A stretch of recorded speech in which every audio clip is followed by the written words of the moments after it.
Novel मोहब्बत से खुदा तक का सफ़र, तहरीर महविश सिद्दीक़, किस्त नंबर 23। मुझे लगता था मोहब्बत एक ऐसा ताकतवर जज्बा है जो किसी भी नफ़रत को मात दे सकता है, फिर चाहे वो कितनी बड़ी ही क्यों ना हो। मगर आपकी नफ़रत ने आज मुझे वाज़ेह तौर बता दिया कि मेरी मोहब्बत से भी ज़्यादा आपकी नफ़रत शिद्दत रखती है। ज़ैनी बार बार अपने गाल पर बहते आंसुओं को रगड़कर बेदर्दी से साफ कर रही थी। अजलान झुकी निगाहों समेत अपनी मुट्ठियां भींचे चुपचाप ज़ैनी की सारी बातें सुन रहा था। न जाने क्यों अजलान इसकी तरफ देखने की हिम्मत खुद में मुजतमा नहीं कर पा रहा था। अगर नज़र उठाकर देख लेता तो जान लेता इसका वजूद दुख और शदीद अजियत के बायस लर्जाहट का शिकार है। पहले आपको मुझसे नफ़रत हुई, दबी दबी सी इसकी आखिर में हिचकी में बदल गई। फिर मेरे बालों से आपको कुफ़त होने लगी और अब मेरी बातों से आपको नफ़रत हो रही है। अजलान, कल को आप कहेंगे मेरे वजूद से, मेरे चेहरे से आपको नफ़रत है। अजलान ने इस बात पर गहरा सांस भरते एक कुर्ब से ज़ैनी की तरफ देखा। इससे पहले कि आपकी नफ़रत का ग्राफ मज़ीद बढ़े, मुझे आपके सामने ही नहीं आना चाहिए। ना आप मुझे देखेंगे और ना ही आपकी नफ़रत मज़ीद बढ़ेगी। ज़ैनी के तलख जुमलों पर अजलान का दिमाग तक झुंझुना उठा तो फ़ौरन कुछ कहने के लिए अपने लब वाह किए, मगर ज़ैनी फिर से बोल उठी। देखें ज़ैनब, अजलान ने नाचार उसे धीमे लहजे में मुखातब किया। इसके भीगे रुखसार अजलान को अंदर तक हिला कर रख गए थे। नहीं अजलान, अब बस, बहुत हो गया।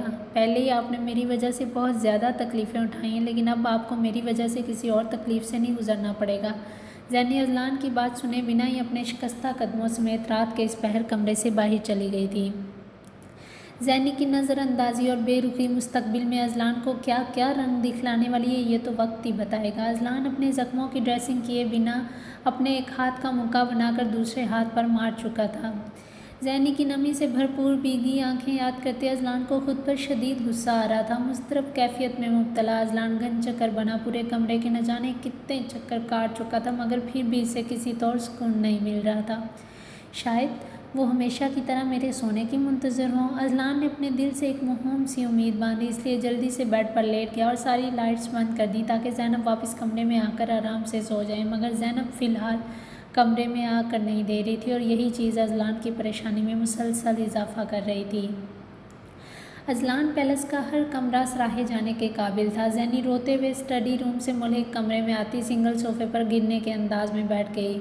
अजलान का गुस्सा और इसके बर्फ़ की तरह मुंजमद तासरात याद करते हुए ज़ैनी को अपनी किस्मत पर शिद्दत से रोना आ रहा था।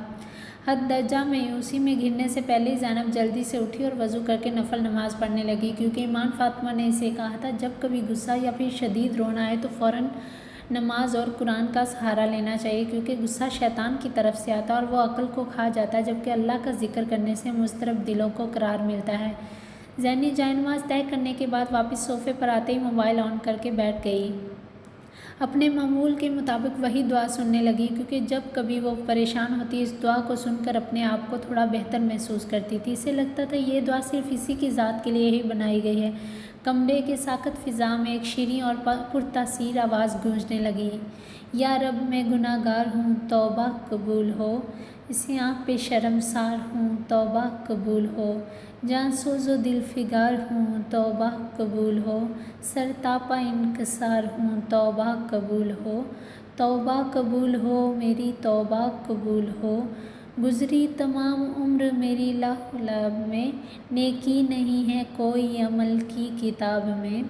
साले अमल भी कोई नहीं है हिसाब में, दस्ते दुआ बुलंद है तेरी जनाब में। तौबा कबूल हो, मेरी तौबा कबूल हो। ये जुमला सुनते ही ज़ैनी की आंखों से फिर से आंसुओं का सेल रवां जारी हो गया। ऐशो निशात में है गुज़री है ज़िंदगी, हर ज़ाविये से अपनी संवारी है ज़िंदगी। मेरा ख़्याल था कि ये जारी है ज़िंदगी, लेकिन ये हाल अब है कि भारी है ज़िंदगी। तौबा कबूल हो, मेरी तौबा कबूल हो। ज़ैनी हिचकियों समेत रोते हुए अपने चेहरे पर हाथ रख चुकी थी। मैं हूँ गुनाहगार मगर तू तो है करीम, मैं हूँ स्याहकार मगर तू तो है रहीम। मैं हूँ फ़ना पज़ीर मगर तू तो है कदीम, मैं अदना व हकीर सही मगर तू तो है अज़ीम। तौबा कबूल हो, मेरी तौबा कबूल हो। ज़ैनी का बेचैन दिल थोड़ा पुरसकून हालत में आ गया।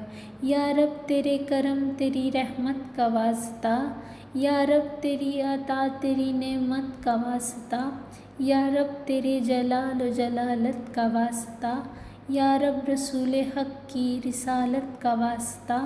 तौबा कबूल हो, मेरी तौबा कबूल हो। मैं एतराफ़ करता हूँ अपने कसूर का, मैं हो गया था ऐसे गुनाहों में मुब्तला जिनकी है आखिरत में कड़ी से कड़ी सज़ा, लेकिन मुझे तो तेरे करम का है आसरा। तौबा कबूल हो, मेरी तौबा कबूल हो। अब तेरी बंदगी में बसर होगी ज़िंदगी, मोड़ूंगा मुँह न तेरी इबादत से अब कभी। इत्तबा करूँगा अब मैं तेरे रसूल की, ता ज़िंदगी करूँगा अब शरीयत की पैरवी। तौबा कबूल हो, मेरी तौबा कबूल हो। इन अल्फाज के साथ दुआ ख़त्म हो चुकी थी। ज़ैनी ने अपने आंसुओं से तर चेहरे को साफ़ किया और फिर मोबाइल को एक साइड पर रखती खाली खाली निगाहों से सामने लगी वॉल क्लॉक को देखने लगी। इसने अपनी ज़िंदगी में अज़लान से मोहब्बत के अलावा और कुछ भी नहीं किया था। रोज़े और नमाज वगैरह जो कभी कभार पढ़ती थी उसमें भी अज़लान और दुनियावी चीज़ों के अलावा कभी कुछ नहीं मांगती थी, लेकिन आज इसे इंसान और अल्लाह ताला की मोहब्बत में फ़र्क वाज़िह महसूस हो रहा था।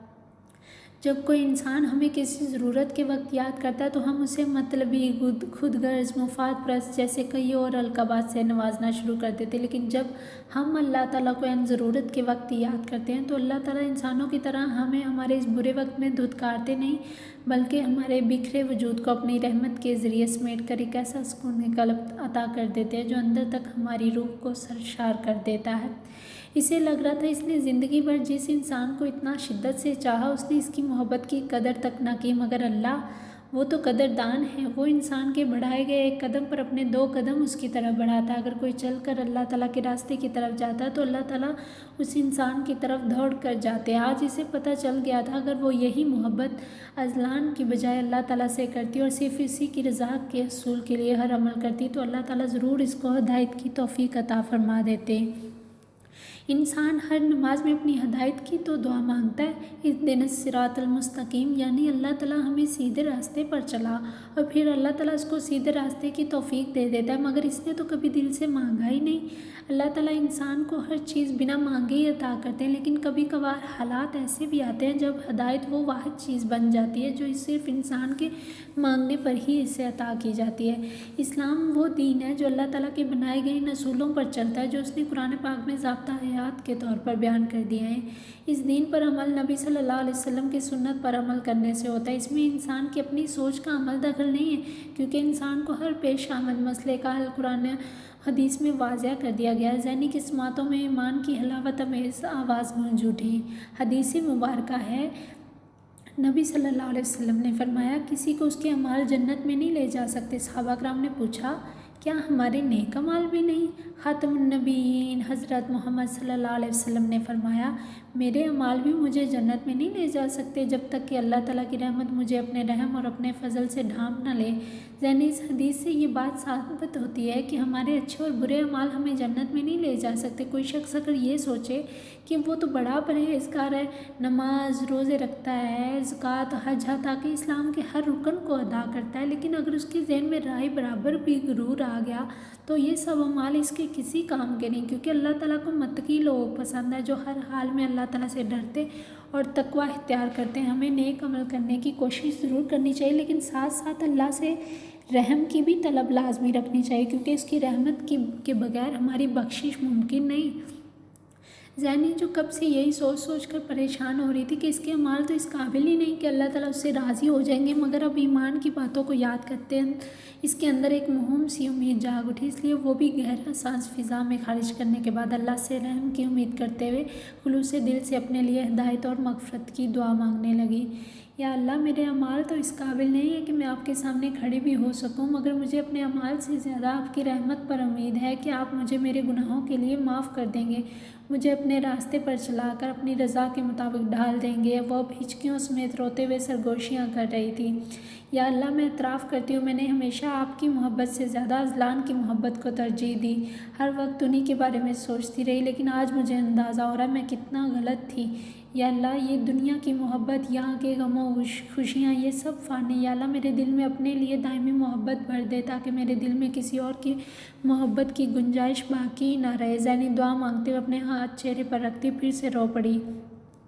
अल्लाह ताला से रो रो कर अपने दिल की बातें करते हुए ज़ैनी न जाने कब उसी सिंगल सोफे पर सो गई, इसे पता ही ना चला। रात के अंधेरे में तय खाने से मुख्तलिफ साइज़ के छोटे छोटे कार्टन्स खुफिया रास्ते के ज़रिए बाई ट्रकों में भरे जा रहे थे। इस सारे काम की निगरानी खुद नासिर मलक कर रहा था। उसने अभी तक इस मामले पर किसी को एतमाद में नहीं लिया था, इसलिए वो सारा काम अपनी ज़ेरे निगरानी करवाना चाहता था। इससे क्यूपी ने ख़ास हदायत की थी कि यह सारा माल बहुत एहतियात से पूरे मुल्क के कॉलेजेस और यूनिवर्सिटी में भेजा जाए, ताकि किसी को उन पर कोई शक न गुजरे। इसके लिए उन्होंने एक पूरा नेटवर्क बना रखा था, जो इस काम के लिए इनको नित नए कस्टमर्स ढूंढ कर फ्राहम करता था। ये जहर बेचने वाले लोगों को सिर्फ अपने माल और अपनी जान की परवाह थी। इन्हें इस बात से कोई फ़र्क नहीं पड़ता था कि इनके इस गैर कानूनी धंधे की वजह से सिर्फ एक शख्स नहीं पिसता, बल्कि इसके साथ साथ इसकी पूरी फैमिली को भी इस नाकर्दा जुर्म की सज़ा भुगतनी पड़ती है। नशियात में मुलव्वस अफराद खुशहाल माशरे के लिए सिर्फ एक नासूर की हैसियत रखते हैं, जो आहिस्ता आहिस्ता पूरे माशरे को अपनी लपेट में ले लेते हैं। ध्यान से करो, तुम्हारी आंखें किराए पर गई हैं क्या? नासिर मलक हस्बे आदत चिढ़ते हुए गोया हुआ। जी मलक साहब। मुलाजम, जो पाँव से कुछ अटक जाने की वजह से गिरने लगा था, अब नासिर मलक की तेज़ आवाज़ पर डर के मारे कांपते हुए बमुश्किल खुद को संभालता ट्रक की तरफ बढ़ने लगा। मुलाजिम ट्रक में कार्टन रखकर वापस मुड़ा ही था कि इसे अपनी समातों में धीमे शोर की आवाज़ सुनाई दी। इसने चौंकते हुए फ़ौरन आसपास निगाहें दौड़ाई, मगर इसे कुछ खास नज़र न आया, इसलिए अपनी गलतफहमी जानकर वहाँ से निकला और फिर इसी खुफिया रास्ते में वापस चला गया, जहाँ आज के आज इसने सारे कार्टन्स ट्रक के अंदर भरने थे।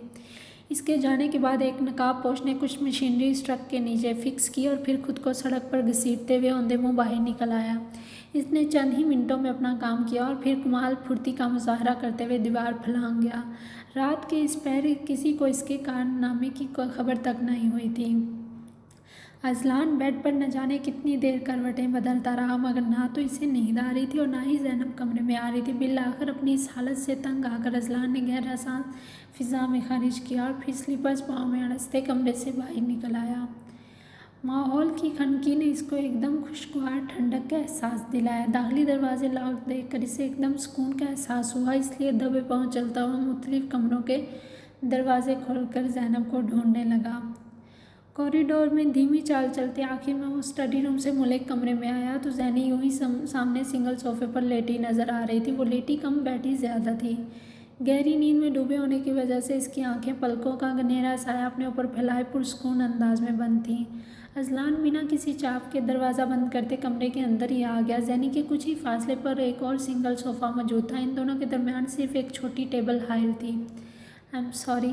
अज़लान दूसरे सोफ़े पर बैठा इसके चेहरे पर आंसुओं के मीठे मीठे निशानात देखकर आहिस्तगी से बड़बड़ा रहा था।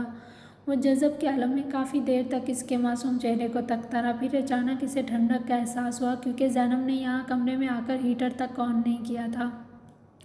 वो परेशान चेहरे के साथ अपने बालों को हाथ से पीछे करता हुआ सोफे से उठा, फिर रिमोट पकड़कर हीटर ऑन कर दिया। अभी भी वो कश्मकश के आलम में कमरे के वस्त में खड़ा आसपास ही देख रहा था। क्या करूँ, इन्हें उठाऊँ या नहीं? यहाँ तो इतने बेआराम अंदाज में लेटी हुई हैं। अज़लान ने ज़ैनी की पुरस्कून नींद को डिस्टर्ब करना मुनासिब ना समझा, इसलिए कुछ सोचकर कमरे की अलमारी से कम्फर्टर निकाला और फिर इसे ज़ैनब पर अच्छे से उड़ा दिया। ज़ैनी हल्का सा कसमसाई ज़रूर थी, मगर फिर सो गई। अज़लान का दिल इस वक्त शिद्दत से तमन्ना कर रहा था कि ज़ैनी के चेहरे पर मीठे मीठे निशानात अपने हाथ के पोरों से साफ कर दे, क्योंकि ये नमी इसको अपने दिल पर किसी भारी बोझ की तरह गिरती महसूस हो रही थी। इसे फिर से खुद पर गुस्सा आने लगा कि आखिर वो ज़ैनी के मुंह से वली का नाम सुनकर क्यों आपे से बाहर हो गया। इसे खुद समझ नहीं आ रहा था वो ज़ैनी को लेकर इतना पोसेसिव क्यों हो रहा है। हालांकि इनका रिश्ता तो आज तक थोड़ी बहुत बातचीत से ज़्यादा आगे कभी बढ़ ही नहीं सका। तो बिल्लाखिर ये मुआवजा रोनुमा हो ही गया। आज वो अनचाही लड़की इसको इतनी अजीज़ हो गई थी कि अब इसके मुंह से अपने अलावा किसी और का नाम तक सुनना इसकी बर्दाश्त से बाहर हो रहा था। इन 2 घंटों में वो अपने दर्द की परवाह किए बगैर न जाने कितनी बार खुद को कोस चुका था। अजलान अपने दिल के हाथों मजबूर होकर आगे बढ़ा ज़रूर था, मगर फिर खुद को कसूरवार मानकर शिकस्ता अंदाज में दोबारा इसी सोफे पर आकर बैठ गया। इसे अपनी समातों में फिर से ज़हनी की पूर्णम आवाज़ें बाज़गश्त बनकर सुनाई देने लगीं। मुझे हमेशा से यही लगता था एक ना एक दिन आप भी मेरी मोहब्बत की कशिश महसूस करेंगे, मगर आज आपने मुझे गलत साबित कर दिया। ज़ैनी के भीगे लहजे ने अजलान के दिल के तारों को बुरी तरह हिला कर रख दिया। आह ज़ैनब, कैसे बताऊँ आपको। अजलान ने सख्ती से मूंदी आंखें खोलकर ठंडी आ भरी। इसकी खुमार आलूद निगाहें ज़ैनब के चेहरे के एक एक नक्श का अकीदतमंदी से तवाफ़ कर रही थी। आपकी मोहब्बत की कशिश ना सिर्फ मुझे महसूस हुई है, बल्कि इसने मुझे एक ऐसे मजबूत हिसार में जकड़ लिया जिससे मैं लाख बार चाहने के बावजूद भी खुद को बाहर नहीं निकाल पा रहा। आपके मामले में एक दिन मैं और मेरा दिल इस कदर बेबस हो जाएंगे, ये तो मुझे भी नहीं पता था। अजलान पहली बार खुद से ज़ैनब के लिए अपनी मोहब्बत का एतराफ़ कर रहा था। ज़ैनी के चेहरे को तकते इसके चेहरे पर एक इत्मीनान धरा है जो इसे दुनिया के किसी भी खूबसूरत लम्हे से ज़्यादा अच्छा लग रहा था। चेहरे के एक साइड पर अपना हाथ रखे वो भी इसके साथ उधर ही दूसरे सिंगल सोफे के साथ टेक लगाए वहीं लेट गया। अफान डाइनिंग टेबल पर बैठा अखबार का मुताला करने में मसरूफ़ था। जब ही नाश्ते की मेज़ पर नूरी आंटी सिर्फ इसके लिए नाश्ता रखने लगी तो एक पल के लिए इसकी झुकी नज़रें बेसाख्ता ऊपर को उठ गईं। नूरी आंटी, आप सिर्फ मेरा नाश्ता लगा रही हैं? अजलान और ज़ैनी अभी तक उठे नहीं? अब अफान अखबार को साइड पर रखते हुए पानी का गिलास उठाए सरसरी अंदाज में गोया हुआ। नहीं बेटा, अभी तो नहीं, आप कहें तो जगा दूँ? नूरी आंटी ने क्रॉकरी सेट करते हुए इस्तफसारिया अंदाज अपनाया। नहीं नहीं, कोई बात नहीं आंटी, आप इन्हें आराम करने दें, मैं कर लेता हूँ नाश्ता, फिर मुझे ऑफिस के लिए भी निकलना है। अफान ने रिस्ट वॉच पर टाइम देखा और फिर खाना शुरू कर दिया। ठीक है बेटा, कुछ और चाहिए तो मुझे बता देना। अफान ने सर को हल्का सा खम दिया और फिर नूरी आंटी वहाँ से चली गई। कुछ ही देर बाद अफान ने वॉलेट और मोबाइल पकड़ा और ऑफिस के लिए निकल गया। ज़ैनी किसी बुरे ख्वाब के ज़रिए से हड़बड़ाहट के आलम में नींद से उठ बैठी तो अचानक इसे अपनी गर्दन के पट्टों में एक अजीब सा खिंचाव महसूस हुआ। इसके लबों से बेसाख्तगी में हल्की सी क्राहनुमा आवाज़ निकली। वो एक हाथ को गर्दन पर रखे बंद आंखों समेत ही अपने पाँव सोफे से नीचे उतार चुकी थी। ओफ मेरी गर्दन! इसकी आवाज़ सुनकर अजलान की आंखें भी झट से खुल गईं। अब वो ज़ैनी की तरफ ही साकत निगाहों से देखने लगा जो अपनी मूंदी आंखों समेत गर्दन पर हाथ रखे धीमी आवाज़ के साथ अभी तक कराहे जा रही थी।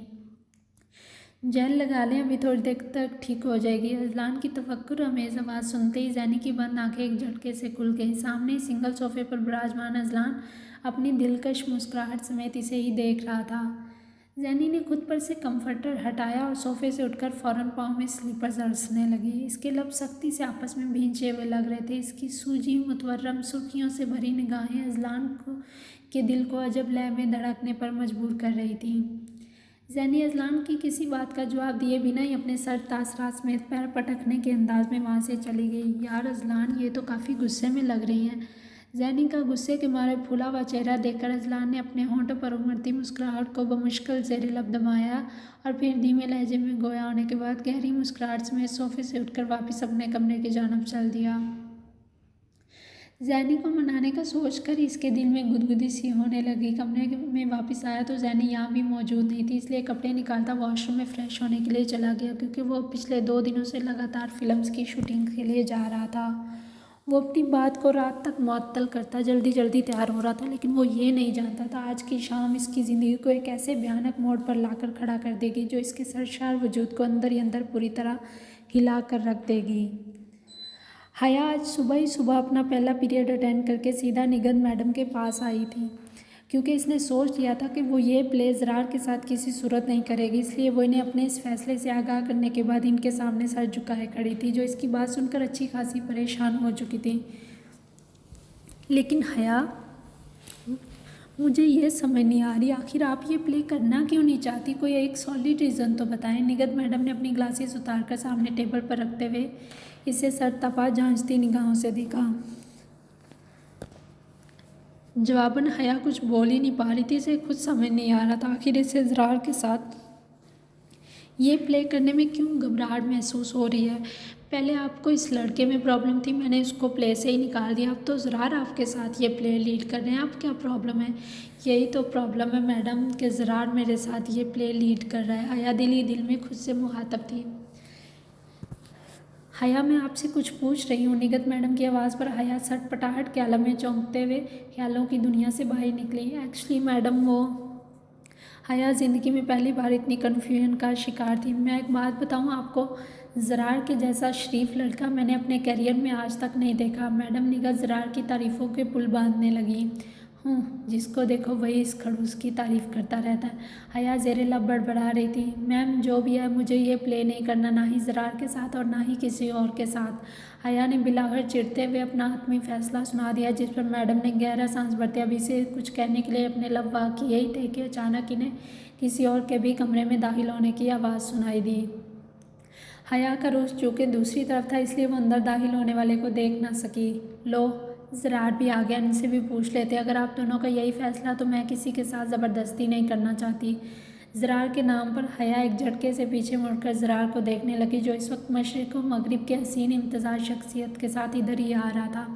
इसकी नीली झील जैसी शफाफ आँखें माहौल पर एक खूबसूरत फसूल तारी कर रही थी। नेवी ब्लू जीन्स के ऊपर ब्लैक टी शर्ट इसकी वजीह शक्ल शबाहत को मज़ीद चार चांद लगा रही थी।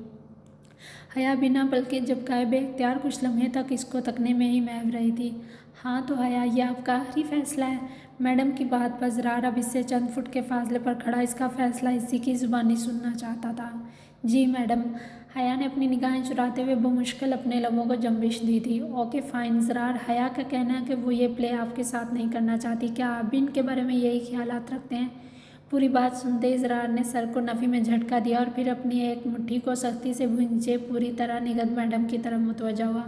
नहीं मैडम, मुझे इनके साथ प्ले करने में कोई एतराज़ नहीं है। अगर ये नहीं करना चाहती तो इनकी मर्ज़ी, इनके बस की बात ही नहीं होगी। ज़रार की इस बात पर हया का चेहरा गुस्से की शिद्दत से तमतमा उठा। मुझे इस प्ले का लीड रोल करने में कोई एतराज़ नहीं। मैं स्टडी के साथ साथ इस चीज़ में भी अपना नाम सरे फहरिस्त चाहता हूँ। ज़रार ने जानबूझकर ऐसी बातें की जिससे हया का तन बदन सुलग उठा था। हया अब इसे देख कम घूर ज़्यादा रही थी। वाओ ज़रार बेटे, that's the spirit I need in your character as well. Madam Zarar के इस कदर पूरे एतमाद अंदाज पर इसे सराहे बिना ना रह सकी। तो ठीक है फिर हया, मैं किसी और को। निगत मैडम अभी कुछ कहने ही वाली थी कि हया की स्पॉट आवाज़ कमरे की साकत फ़िज़ा में एक अजब इर्ताश पैदा कर रही थी।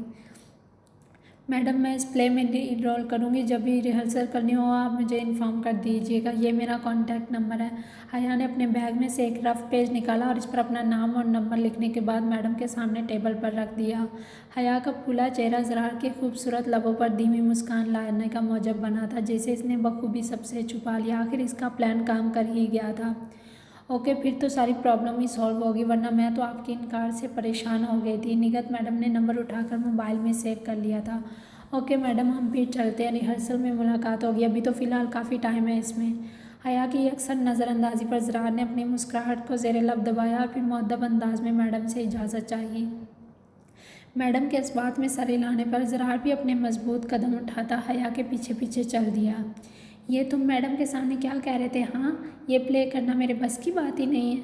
हया कमरे से बाहर आते ही सीने पर बाजू लपेटे इसके रास्ते में हायल हो गई। ज़रार ने इसके चुपते लहजे पर गैर महसूस अंदाज में अपनी नाक की चोटी को हल्के से दबाकर आसपास देखा, क्योंकि हया तो हर बात को बुलाए ताक रखते हुए इधर कॉरिडोर में ही बोलना शुरू हो चुकी थी।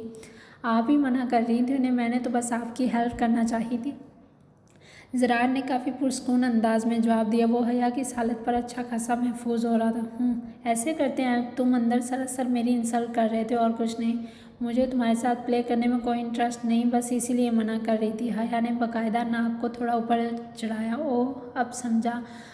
तो आप मेरे साथ काम करने से डर रही हैं? ज़रार की धीमी मुस्कुराहट ने हया के गुस्से को मज़ीद हवा दे दी। मैं और तुमसे डरूं? पता नहीं कौन सी खुशफहमी में जी रहे हो। हया ने गैर यकीनी कैफियत में घिर कर इंगी शहादत उठाया अपनी तरफ इशारा किया। तो फिर आप खुद ही बता दें, और क्या वजह हो सकती है मेरे साथ ये प्ले ना करने की? ज़रार आज इसको पूरी तरह कुरेदने में मसरूफ़ था। हया इसकी बात पर एकदम खामोशी इख्तियार कर गई। इससे कोई ख़ास जवाब ना बन पाया तो अपना सर थोड़ा नीचे झुकाए फ़र्श को खाली खाली निगाहों से देखने लगी। क्या हुआ, कोई बहाना नहीं मिल रहा? ज़रा ने इसके चेहरे के आगे हाथ की चुटकी बनाकर इसे बाकायदा अपनी तरफ देखने पर मजबूर कर दिया। मैं चाहती थी कि तुम अपनी वो 2 पोनियों वाली लड़की के साथ मिलकर प्ले करो। अब तो वजह पता चल गई तुम्हें। खुश हो जाओ, अब दिमाग ख़राब करके रखा हुआ सबने मिलकर। बात के आखिर में ज़रार को हया का लहजा थोड़ा भीगा महसूस हुआ। इससे पहले कि ज़रार इसे कोई जवाब देता, हया तनफन करती वापस अपने क्लासरूम में चली गई। ज़रार ने आहिस्तगी से मुस्कुराते बिलाकर नफ़ी में सर को झटका दिया और फिर वापस अपनी क्लास में चला गया, क्योंकि अब इसे मारिया को जाकर रिपोर्ट देनी थी। इस प्ले में रोल करने का फ़ैसला भी मारिया का ही था। इसी ने ही ज़बरदस्ती इसको प्ले के लिए राज़ी किया, वरना ज़रार को इस प्ले में कोई ख़ास इंटरेस्ट नहीं था। मारिया का कहना था इस प्ले के ज़रिए हया ज़्यादा देर तक हमारी नज़रों के सामने ही रहेगी। निगत मैडम को भी हया का नाम मारिया ने ही दिया था। वो यहाँ रहकर चुपके चुपके अपने मिशन पर मुस्तैदी से काम कर रही थी। ज़ैनी नमाज़ पढ़कर सीधा लॉन में आ गया। आज इसका किसी चीज़ में दिल नहीं लग रहा था, इसलिए लॉन में चहलकदमी करने लगी ताकि इस सब्ज़े को देखकर इसका मूड पहले की निस्बत कदरे बेहतर हो जाए। कुछ रंग ऐसे होते हैं जिन्हें देखने से इंसान में ऑटोमेटिकली फ़रोतो ताज़गी का एक पुरसकून एहसास जाग उठता है। कुछ ही देर बाद इसका फ़ोन बज उठा, जो इस वक्त पास मौजूद संगी बेंच पर रखा हुआ था। अस्सलाम वालेकुम शिफा आपी, कैसी हैं आप? ज़ैनी ने बमुश्किल अपना लहजा मुस्कुराता हुआ साबित करने की कोशिश की। वालेकुम अस्सलाम। ज़ैनी जल्दी से रेडी हो जाओ, मैं और फातिमा तुम्हें पिक करने के लिए आ रहे हैं, बस पहुंचने ही वाले हैं तुम्हारे घर के पास। शिफा की तवज्जो ड्राइविंग पर मरकूज़ थी, इसलिए ज़्यादा गौर न कर पाई। मगर शिफा भी ज़ैनी का आज बिल्कुल भी दिल नहीं चाह रहा था, इसलिए मना करने लगी, मगर इसे अपनी ज़मातों में फिर से शिफा की आवाज़ सुनाई देगी। अगर मगर कुछ नहीं, बस जल्दी से रेडी हो जाओ, ज़्यादा टाइम नहीं है तुम्हारे पास, हम बस पहुंचने ही वाले हैं, अल्लाह हाफिज़। शिफा काफ़ी पुरजोश लग रही थी, इसलिए इसकी पूरी बात सुने बिना ही फ़ोन डिस्कनेक्ट करके वापस रख दिया। ज़ैनी फ़ोन हाथ में लिए कुछ देर सोचती रही, मगर फिर उनकी खुशी की खातर तैयार होने के लिए दाखिली दरवाजे की जानिब बढ़ गई। कभी कभी इंसान को अपनी मह मार कर दूसरों की खुशी के लिए भी काम करना चाहिए, क्योंकि इससे दिल को एक ऐसी रूह परवर खुशी मिलेगी जिसकी सुहानी में आपके अंग अंग से पूर्ति महसूस होगी। इसकी मिठास दुनिया भर की आसाइशों और मादी चीज़ों से ज़्यादा हलावत अमेज़ होती है। और फिर कुछ ही देर बाद ज़ैनी भी तैयार होकर नूरी आंटी को बताती शिफा और फातिमा के हमरा घर से बाहर चली गई थी। अजलान अपना एक शूटिंग सीन मुकम्मल करके अपनी कैबिन कार के अंदर आ गया, जहां 2 मिनटों के अंदर अंदर एक स्पॉट बॉय आया। इसके लिए पानी और जूस का ग्लास टेबल पर रखकर मुअद्दब अंदाज में सर को हल्का सा काम देते फ़ौरन वहाँ से बाहर चला गया। अजलान ने टॉवल से अपना पसीना साफ़ किया और फिर पानी पिए बिना ही अपने पैंट की पॉकेट से मोबाइल निकालकर टाइम देखने लगा, जो कि इस वक्त शाम के 5 शो कर रहा था। अजलान ने कुछ सोचते हुए इशफाक का नंबर डायल कर दिया। अस्सलाम वालेकुम। हुक्म अजलान सर। इशफाक ने पहली बेल पर ही इसका फ़ोन रिसीव किया था। वालेकुम अस्सलाम। ज़ैनब को पार्क लेकर आए हो? इस वक्त पार्क में वो अकेली तो नहीं बैठी?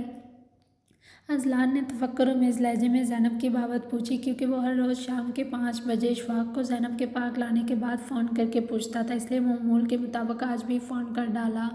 सर मैडम आज मेरे साथ पार्क नहीं आई। इशफाक ने अभी बात शुरू ही की थी कि अजलान का पानी के गिलास की तरफ बढ़ता हाथ एकदम रुक गया। क्यों? आज क्यों नहीं आई? क्या कहा उन्होंने? अजलान ने हैरत के मारे चौंकते हुए यके बदीगरे कई सवाल दाग दिए। नहीं सर, आज ज़ैनब मैडम को शिफा मैम और इनकी एक दोस्त ने इन्हें घर से पिक किया था, आज वो उन्हीं के साथ ही गई हैं।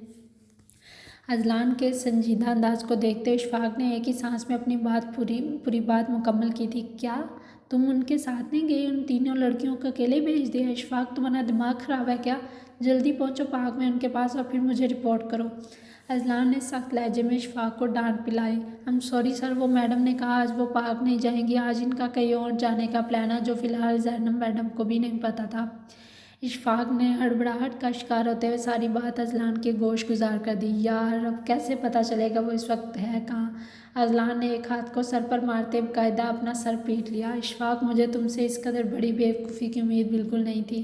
अजलान ने गुस्सीले लहजे में गोया होते फ़ोन वापस रखा और फिर खुद कैबिन कार से बाहर निकलकर पार्किंग लॉट की जानब बढ़ गया। कार में बैठने तक वो ज़ुबान को यहाँ सब हैंडल करने का कहकर रैश ड्राइविंग करते हुए अपनी कार को रोड पर ले आया। यार Zainab, pick up the phone please. Azlan न जाने कितनी बार ज़ैनब का नंबर ट्राई कर चुका था, मगर दूसरी ज़ैनब बेल तो हो रही थी, लेकिन कोई रिसीव करने वाला पास मौजूद नहीं था। क्या करूं, कुछ समझ नहीं आ रहा, इस वक्त कहाँ जा सकती हैं? अजलान परेशानी से मुसलसल बड़बड़ाया जा रहा था। अयान को शिफा से लोकेशन पूछने का वो मैसेज पहले ही सेंड कर चुका था। अजलान की छठी इस बार बार इसको किसी नागहानी सूरत हाल की तरफ इशारा कर रही थी। इसके हाथ लरजाहट का शिकार होते बार बार स्टेयरिंग से डोल रहे थे। इसका दिल ज़ैनी की एक झलक देखने को बेताबी से मचल रहा था। ज़ैनब की फ़िक्र इसके चेहरे से साफ यहाँ हो रही थी। पाक में भी नहीं है। अजलान ने पाक के सामने कार रोकी और फिर लंबे लंबे डग भरता उसी मखसूस बेंच की तरफ आया जहाँ ज़ैनब और फातिमा अक्सर बैठी पाई जाती थी। यार ज़ैनब कहाँ चली गई आप? अजलान ने अजद परेशान तासरात समेत अपने सटशुदा बालों को बेदर्दी से मसल दिया। अजलान की मुंतशिर धड़कनें और तमतमाता सुर्ख चेहरा इसकी अंदरूनी हालत की वाज़िया गुमाजी कर रहा था। साहिल समुंदर पर हवा के ज़ोर से चलती शुरीदा लहरें बार बार पत्थरों के साथ आन टकराती और इन्हें बोसा देकर फिर वापस चली जाती। शायद इन्हें भी अब इस अटकेलियों का खेल खेलने में मज़ा आने लगा था। इस ख्वाबनाक पुरसकून माहौल में आकर वो तीनों भी कुछ देर के लिए अपने अंदर के हर गम और दुख को यकसर भूल चुकी थी। ठठरते समुंदर के पानी में नंगे पांव चलती वो तीनों इस वक्त हल्की फुल्की बातों में मसरूफ़ थीं। अच्छा मौसम है यहाँ का, बहुत मज़ा आ रहा है ना? शिफा ने इन दोनों के पुरसकून चेहरे देखे तो अपनी दिलकश मुस्कुराहट समेत नरमी से गोया हुई। सच में शिफा, बहुत अच्छा लग रहा है। मैं तो फर्स्ट टाइम यहाँ आई हूँ। साहिल समुंदर की सूरत में कुदरत का नज़ारा देखकर अल्लाह के मोअज़्ज़ात पर मेरा यकीन मज़ीद मजबूत हो गया। वो ज़ात चाहे तो कुछ भी कर सकती है। ये समुंदर और पानी की लहरें, इन सब पर अल्लाह ने कंट्रोल करके इस इंसानियत पर कितना बड़ा रहम कर दिया, कोई नहीं जानता। अगर अल्लाह की मर्ज़ी ना हो तो ये समुंदर की शोर मचाती लहरें बिभर कर एक पल में सब कुछ फना कर सकती थी और कोई ताकत इसे रोक नहीं सकती बजज़ अल्लाह की ज़ात के। और फातिमा ने समुंदर को एक नज़र भर कर देखा और फिर अपने मखसूस हलावत में इस लहजे में गोया होने लगी। आपने बिल्कुल सही कहा ईमान आपी, अल्लाह ने हम पर इतनी लातादाद नेमतें आयद कर रखी है जिनका अंदाज़ा लगाना हमारी सोच से भी बालातर है, लेकिन फिर भी हम जैसे अपनी ज़ुबान से कलमा तशक्कुर तो क्या अदा करना, उल्टा नाशुक्री करते रहते हैं। अब वो तीनों धीमी चाल चलती वहीं मौजूद कुछ बड़े पत्थरों में से एक पत्थर पर आ बैठी। ज़ैनी के लहजे में कतई आसियत दर आई थी। अचानक दूर खड़े शख्स की पुरस्रार निगाहें इन तीनों पर आकर एक पल के लिए थम सी गईं। वो गैर महसूस अंदाज में इधर से उधर टहलता अपने मतलूबा शिकार को पहचानने की कोशिश कर रहा था। अचानक तस्वीर में मौजूद उसी लड़की को अपने सामने बैठा देखकर इसके चेहरे पर ज़हरमंद मुस्कुराहट रक्स करती दिखाई दी। इसने अतराफ में एक नज़र दौड़ाई। इस वक्त इन तीनों लड़कियों के आसपास दूर दूर तक कोई सिक्योरिटी एहलकार नहीं था। हर चीज़ को क्लियर करने के बाद इसने गहरा सांस भरते अपनी पैंट की पॉकेट में रखी पिस्टल निकाली और फुर्ती से इसको सेट करने लगा। शहबाज के चेहरे पर छाई संजीदगी इस वक्त किसी को भी तहस नहस कर देने के लिए काफ़ी थी। उसकी आंखें सुर्ख अंगारों की मांग छोले उगल रही थी। ऐसे महसूस हो रहा था जैसे किसी अपने गम का बदला लेने की ठान ली हो। सुर्ख गालों समेत बार बार इसकी नज़रें अपने शिकार की जानब उठ रही थी। अचानक शिफा के फ़ोन पर बेल हुई तो वो अपने हाथ में मौजूद ब्रेसलेट से अपना फ़ोन निकालती रिसीव करने के लिए चंद कदम आगे बढ़ गई। इसे लगा हॉस्पिटल में कोई इमरजेंसी ना हो, इसलिए उनसे थोड़ा फासले पर आकर फ़ोन देखने लगी जहां इस वक्त एक अनजान नंबर से कॉल आ रही थी। अस्सलाम वालेकुम अजलान भाई। अजलान ने शिफा को शाइस्तगी से मुखातब करते हुए सबसे पहले अपनी पहचान करवाई तो जवाबन शिफा ने भी सलामती भेजी। बस यही वक्त था जब शहबाज ने इस मौके का फ़ायदा उठाकर इन दोनों लड़कियों में से अपनी मतलूबा लड़की पर फायर खोल दिया और वो लड़की एक ही झटके में नीचे गिर गई। इसके खून के छींटे तेज़ी से बहते पानी के अंदर जज़ब होने लगे। इसकी आंखें धीरे धीरे से बंद होती बेनूर हो गईं। आह ज़ैनी! इससे पहले कि अजलान मज़ीद कुछ बोलकर ज़ैनी की बाबत दरियाफ्त करता, इसे अपनी स्मातों में शिफा की हौलनाक दर्द भरी चीख सुनाई दी। अजलान के हाथ से घबराहट के मारे एकदम स्टीयरिंग छूट गया जिसे इसने बड़ी मुश्किल से काबू किया था। क्या हुआ भाभी? ये आवाज़ें, यहाँ फायरिंग हो रही है? अजलान के तेज़ी से ब्रेक पर पाँव रखने से रोड के आसपास जलजले का सा समा बन गया। भाभी आपने ज़ैनी का नाम लिया, क्या हुआ? वो ठीक तो है ना? शिफा हनक-ज़दा तासरात समेत ज़ैनी के बेहोश वजूद को ही साकत निगाहों से देखे जा रही थी, जबकि फातिमा इस वक्त नीचे झुककर ज़ैनी का सर अपनी गोद में रखे बार बार इसके रुखसार थपथपाकर इसे होश में लाने की नाकाम सही कर रही थी।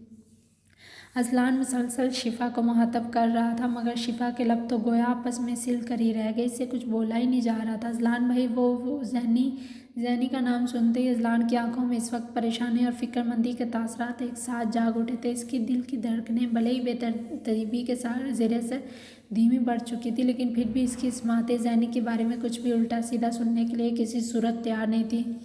इसके हाथ बाकायदा कपकपाहट का शिकार लग रहे थे। फॉर गॉड सेक भाभी, जल्दी बताएं आप लोग इस वक्त हैं कहाँ?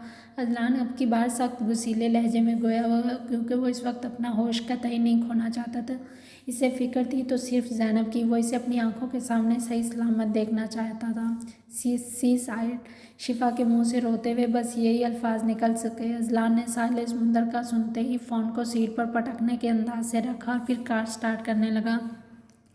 इसकी कार की स्पीड एक खतरनाक हद तक बढ़ चुकी थी। ऐसे महसूस हो रहा था जैसे वो कार उड़कर जैनी के पास पहुंचने का अज़्म कर चुकी है।